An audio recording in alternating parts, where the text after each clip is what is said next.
ବର୍ଷାରେ ପାଳିତ ହେଲା କ୍ଷୀରେଇଟାଙ୍ଗିରି ରଥଯାତ୍ରା।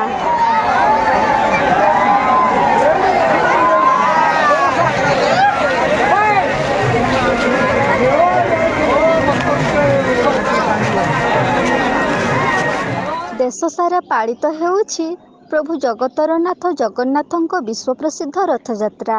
କୋଟି ଓଡ଼ିଆଙ୍କ ହୃଦୟର ଠାକୁର ପ୍ରଭୁ ଜଗନ୍ନାଥ ଶ୍ରୀମନ୍ଦିରରୁ ବାହାରି ଆଜି ଭକ୍ତଙ୍କ ଗହଣକୁ ଆସିଛନ୍ତି। ଭାବପୂର୍ଣ୍ଣ ହୋଇ ଭକ୍ତ ଚାହିଁ ରହିଛନ୍ତି ଚକାଚକା ଆଖିରେ ରଥ ଉପରେ ବିଜେ କରିଥିବା ବଡ଼ ଠାକୁର ଜଗନ୍ନାଥଙ୍କ ସହିତ ଭାଇ ବଳଭଦ୍ର ଏବଂ ଭଉଣୀ ସୁଭଦ୍ରାଙ୍କୁ। ଗୋଟିଏ ବର୍ଷର ବ୍ୟବଧାନ ପରେ ରଥରେ ବିଜେ ହୋଇ ମାଉସୀ ଘରକୁ ଯାଉଥିବା ଯୋଗୁଁ ଭକ୍ତଙ୍କ ଗହଳି ଲାଗି ରହିଛି।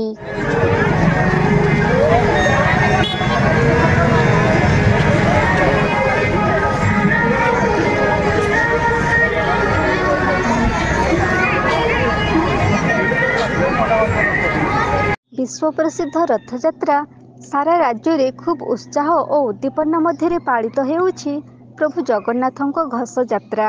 ସେମିତି ଏକ ରଥଯାତ୍ରା କେନ୍ଦୁଝର ଜିଲ୍ଲା ପାଟଣା ବ୍ଲକ ଅନ୍ତର୍ଗତ କ୍ଷୀରେଇଟାଙ୍ଗିରିଠାରେ ଖୁବ୍ ଉତ୍ସାହ ସହକାରେ ପାଳିତ ହୋଇଯାଇଛି ରଥଯାତ୍ରା।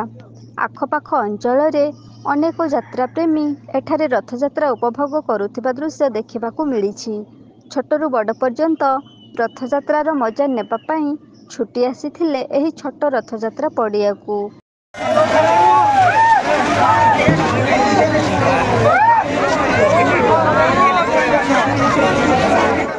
ଏ ବର୍ଷ ରଥଯାତ୍ରାରେ ପାଗ ଅନୁକୂଳ ନଥିବା ଯୋଗୁଁ ଯାତ୍ରାପ୍ରେମୀଙ୍କୁ ଅସୁବିଧାର ସମ୍ମୁଖୀନ ହେବାକୁ ପଡ଼ିଥିଲା।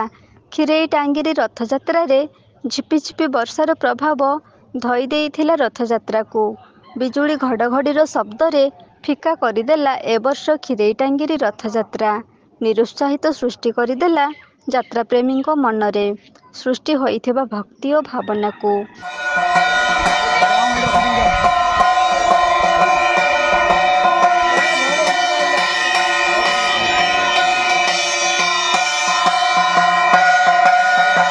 ବର୍ଷାରେ ଭିଜି ଯାଇଥିଲା ରଥଯାତ୍ରାର ଭକ୍ତିପୂର୍ଣ୍ଣ ପରିବେଶ।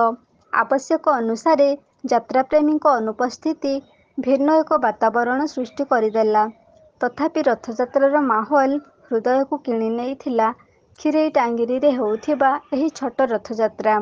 ଗାଁ ଗହଳି ଲୋକମାନଙ୍କ ଉପସ୍ଥିତିରେ ରଥଯାତ୍ରା ଶାନ୍ତି ଶୃଙ୍ଖଳାର ସହିତ ପାଳିତ ହୋଇଥିଲା।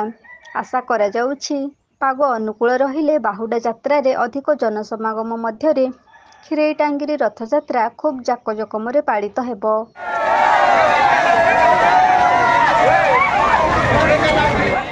କେନ୍ଦୁଝରରୁ ବାସୁଦେବ ସିଂଙ୍କ ରିପୋର୍ଟ, এবি ନ୍ୟୁଜ୍।